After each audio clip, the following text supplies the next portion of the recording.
السلام عليكم ورحمة الله وبركاته. تخيلوا معايا الجمال ده، كيكة هشة محشية كريمة عليها طبقة جيلي فراولة متغطس فيه الموز الطازة. حاجة كده وهم وسهلة جدا وتجنن، وفعلا ان شاء الله هتعجبكم وهتكون من الوصفات المعتمدة عندكم.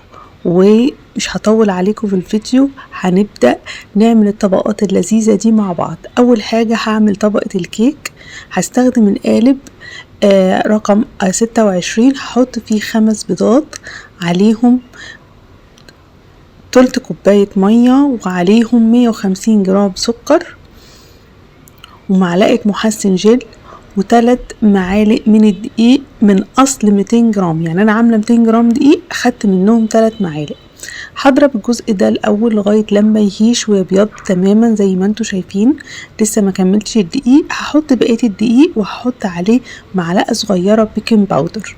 هضربهم لغايه لما يختفي الدقيق تماما، والقوام عندي بسميك ويتضاعف حجمه زي ما الفيديو موضح تماما. كده القوام مظبوط زي ما انتم شايفين، سميك جدا. وده سبونج كيك فانيليا بنقول عليه بلدي. انا خبزته على درجة حرارة 180 وقعد في الفرن 45 دقيقة.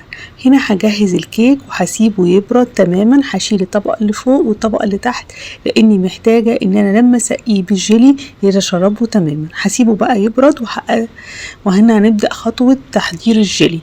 بحط الكيك اللي هو 26 هياخد 4 بواكي جيلي او 3. الجيلي زي ما مكتوب على العلبة، بعمل كوباية مية سخنة مع كوباية مية ساقعة، وهسيبه يبرد لغاية لما الجيلي يكون الكيك يكون برد هو كمان. كده انا كيك الجيلي عندي متحضر تماما. هسيبه يبرد، وهجيب القالب اللي انا خبزت فيه احط فيه طبقة من الجيلي وادخلها التلاجة او الفريزر تجمد، طبقة بسيطة زي كوباية جيلي كده. وهبتدي اقطع الموز شرايح طويلة زي ما انتم شايفين.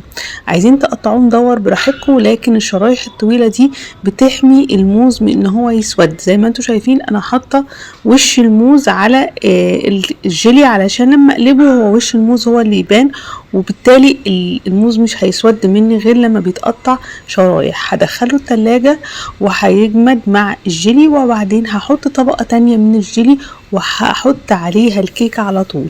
انا هنا ما عملتش الكيكة فاصل، يعني ما قسمتهاش 2 وحطيت كريمة، لكن انتوا ممكن تعملوا كده. وهنا في الكيكة اللي انا بقلبها دي، لان انا كنت عاملة كذا واحدة، كنت عاملة كده برضو، كنت حطاها وقسمها 2 وحط ما بينهم كريم جانتيه.